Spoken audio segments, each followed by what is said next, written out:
दर पौर्णिमेला आपण आपल्या घरी सत्यनारायण भगवानांची पूजा करणे गरजेचे आहे. जर तुम्हाला आर्थिक अडचणी आयुष्यात नको हवं आहे तर ही लक्ष्मी प्राप्तीची अति प्रभावी सेवा आहे. तर तुम्ही घरच्या घरी न ब्राह्मणला न बोलवता, पंडितला न बोलवता आपल्या स्वतः आपण कसं करू शकता. एकदम सोपी साधी पद्धत आहे.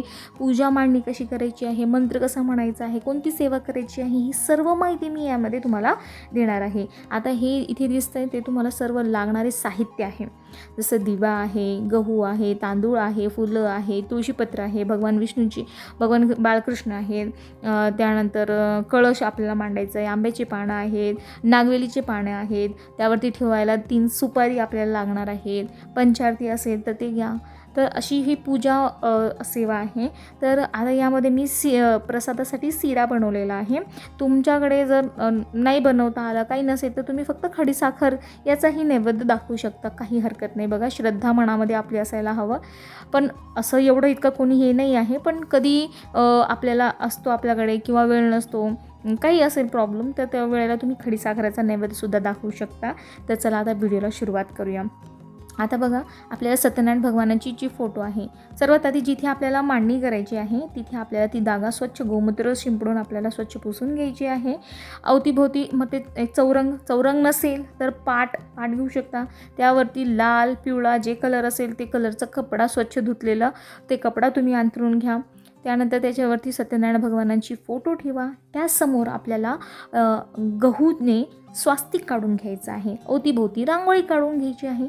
आता त्यावरती कळस ठेवायचा आहे. कळसामध्ये आपल्याला हळद, कुंकू, अक्षता, सुपारी आणि 1 रुपयाचा नाणं टाकायचं आहे. आणि त्यामध्ये आपल्याला आंब्याचे पानं आपल्याला ठेवायचं आहे. आणि त्यावरती आपल्याला तांबण ठेवायचं आहे. तांबणमध्ये तांदूळ भरून तुम्ही ठेवा.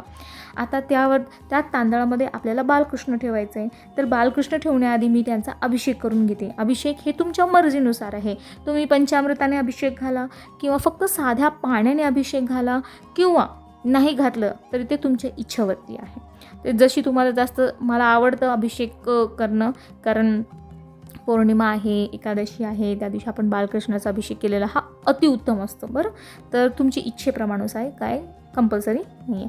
तर इथे मी अभिषेक केलेला आहे त्यांचा पंचामृताने. पहिलं दूध आहे, त्यानंतर दही आहे, साखर आहे, मध आहे आणि तूप आहे. हे 5 पंचामृत त्याला म्हणतो आपण. याच्याने अभिषेक केलेला आहे. त्यानंतर साध्या पाण्याने आपण त्यांना स्वच्छ धुवून घ्यायचं आहे. आणि तो जो पंचामृत आहे ते घरामध्ये थोडं शिंपडायचं आणि आपण घरच्या प्रत्येक सदस्यांनी प्रसाद म्हणून तो ग्रहण करायचा. त्यानंतर बाळकृष्णाला परत एकदा स्वच्छ पाण्याने आंघोळ घाला. त्यांना स्वच्छ कपड्यांनी पुसून घ्या. आणि तुमच्याकडे वस्त्र असेल तर त्यांना वस्त्र, गळ्यातलं हार वगैरे जे असेल, जसं मी लावलेलं आहे तसं तुम्ही ठेवू शकता. आता यामध्ये बघा, एकी साईडला मी श्रीयंत्र ठेवलेलं आहे आणि एका साईडला कुबेर यंत्र ठेवलेलं आहे. दोन्हीकडे हे तुमच्याकडे असेल तर ठेवा, नसेल स्किप करा. आता माझ्याकडे कुबेर यंत्र, श्रीयंत्र दोन्ही पण आहे, म्हणून मी आसन ठेवलेलं आहे. आसनावरती त्यांना विराजमान केलेलं आहे. त्यानंतर आता शंख, माझ्याकडे छोटा शंख आहे. शंख तुम्ही ठेवा. घंटा ठेवा. शंख म्हणजे हा आई लक्ष्मीचा भाऊ आहे, म्हणून आपण शंखची पूजा करतो. घंटा ठेवायचा आहे. त्याच्या पुढे, कळशाच्या पुढे आपल्याला 2-2 जोड पाने ठेवायची आहे. आणि त्यावरती अक्षता ठेवून त्यावरती 1-1 सुपारी ठेवायची आहे. आणि सर्वप्रथम दिवे वगैरे लावून घ्यायचा, अगरबत्ती लावून घ्यायचं आहे. इथे मी सर्वात आधी पहिला जे आहे ते जे आपलं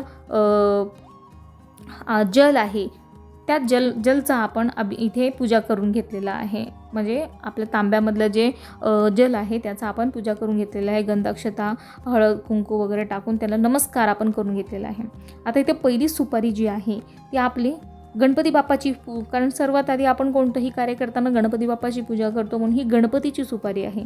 दुसरी जी आहे ती आपल्या कुलदेवतेंची सुपारी आहे. आणि तिसरी जी आहे ती आपली वरुण देवतेची सुपारी आहे. तर ही जे पूजा करायचं आहे ते आपल्या सत्यनारायण भगवान जे कथा पुस्तक असतं त्यामध्ये प्रॉपर दिलेलं आहे की ही पूजा कशी करायची आहे.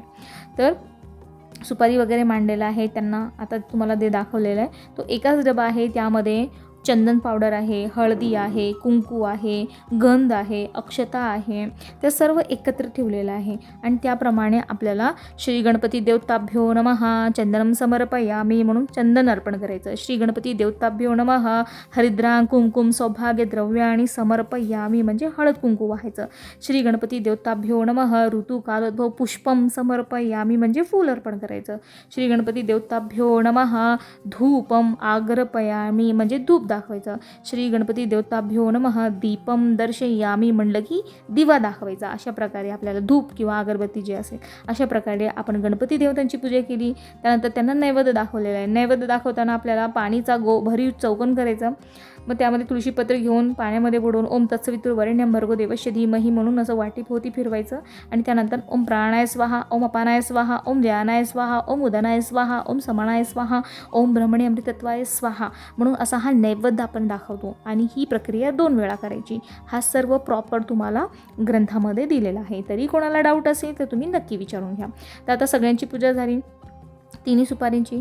त्यानंतर मग मी काय केले, कुबेर महाराजांची पूजा केली. कुबेर देवताभ्यो नमः चंदनम समर्पयामी, कुबेर देवताभ्यो नमः हरिद्राम कुंकुम सौभाग्य द्रव्याणि समर्पयामी, कुबेर देवताभ्यो नमः पुष्पम समर्पयामी असं म्हणून आपल्याला ज्या ज्या देवाचे नाव घेऊन त्यांना हळद कुंकू फुलं धूप दीप अगरबत्ती सगळं आपल्याला त्यांना अर्पण करायचं आहे, दाखवायचं आहे. आता कुबेर देवतांची पूजा झाली. त्यानंतर जे आपले श्रीयंत्र आहे श्रीयंत्राची पूजा केली. आणि त्या बाजूला कॉईन तुमच्याकडे असेल तर तुम्ही ठेवा. तसं मी आता कॉईन जमा करणार आहे. कारण जेव्हा दिवाळीमध्ये आपण लक्ष्मीपूजन करतो ना तर मला खूप मोठी पोटली बनवायची आहे. म्हणजे फक्त कॉईन असायला पाहिजे. आता आपण मिडल क्लास लोक, मी जास्त काही नोट गड्ड्या असं काही मी ठेवू शकणार नाही, माझ्याकडे नाही राहत. त्यामुळे मग मी कॉईनच्या रूपामध्ये ते जमा करणार आहे. ते खूप छान वाटणार आहे म्हणून मी थोडं थोडं केलेलं आहे. आता 9 कॉईन माझ्याकडे जमा झालेले आहे. म्हणजे ते 9 कॉईन 9 देवीचे रूप म्हणून मी ठेवून दिलेलं आहे तिथे. आणि ही पौर्णिमेच्या दिवशी आपण बालकृष्ण कृष्ण भगवान यांची पूजा करतो. म्हणजे आई लक्ष्मीचा पण आपण पूजा करायला हवंच आपण. पण तुमच्याकडे श्रीयंत्र कुबेरयंत्र नसेल तर सोडा, पण असेल तर अवश्य पूजा करा. त्यानिमित्तानं त्यांची पूजा होऊन जाते आपल्याकडून. त्यानंतर जे सत्यनारायण भगवानांची फोटो आहे त्यांची पूजा करा. बाळकृष्ण जे आहे तामणामध्ये त्यांची पूजा करा. जसं आपण सुपारींची पूजा केलेली आहे तसंच करायचं. हा बाळकृष्ण देवताभ्यो नमः चंदनम समर्पयामी, बाळकृष्ण देवताभ्यो नमः हरिद्राम कुंकुम सौभाग्य द्रव्याणि समर्पयामी. त्यानंतर आता बघा इथे मी नैवेद्य दाखवते. असं करून आपल्याला चंदन हळद कुंकू धूप दीप नैवेद्य सगळं आपल्याला अर्पण करायचं आहे. इथे सर्व आपली पूजा संपन्न झालेली आहे. आता मी दाखवते तुम्हाला ते जे प्रसाद म्हणून तुम्ही, जसे मी आंबे होते माझ्याकडे कारण वटपौर्णिमा होती त्या दिवशी, तर त्या दिवशी मी ओटी भरायला मी सुवासिनीची आंबे आणले होते. तर ते आंबे 2 मी नैवेद्य म्हणून, म्हणजे एक प्रसाद म्हणून, पूजेमध्ये आपण फळ ठेवतो ना 5 फळं, ते एक फळ म्हणून मी तिथे ठेवून दिलेलं आहे. तर अशी ही साधी सोपी भाषा आहे, काहीच त्याच्यामध्ये नाही, खूप मोठी हे नाही आहे. आपण घरच्या घरी आपण दर पौर्णिमेला सत्यनारायणची पूजा अवश्य करा. कारण जो सत्यनारायणची पूजा करतो त्या घरामध्ये आई लक्ष्मीचा भगवान विष्णूंचा आशीर्वाद अखंड राहतो आपल्यावरती. आता इथे आपली पूजा झालेली आहे. आता काय करायचं, आपल्याला हा जो ग्रंथ आहे सत्यनारायणचा, हा ग्रंथ आपल्याला वाचायचा आहे. त्यानंतर पंचारती लावलेली आहे, पंचारतीने आपल्याला आरती करून घ्यायची आहे. तर ही पूजा साधी सोपी पूजा आपली इथे संपन्न झालेली आहे. आता बालकृष्ण देव आहे आपले, किती सुंदर दिसत आहे, खूप छान प्रकारे यांची सेवा झाली. ग्रंथ वाचल्यानंतर आरती करा. त्यानंतर परत तुम्ही श्रीसूक्त घेऊ शकता श्रीयंत्रावरती. ओम नमो भगवते वासुदेवाय ह्या मंत्राचा 1 माळ जप करू शकता तुम्ही. त्यानंतर ओम नमो नारायणाय नमः हा तुम्ही घेऊ शकता. श्री मात्रे नमः याचा 1 माळ जप करू शकता.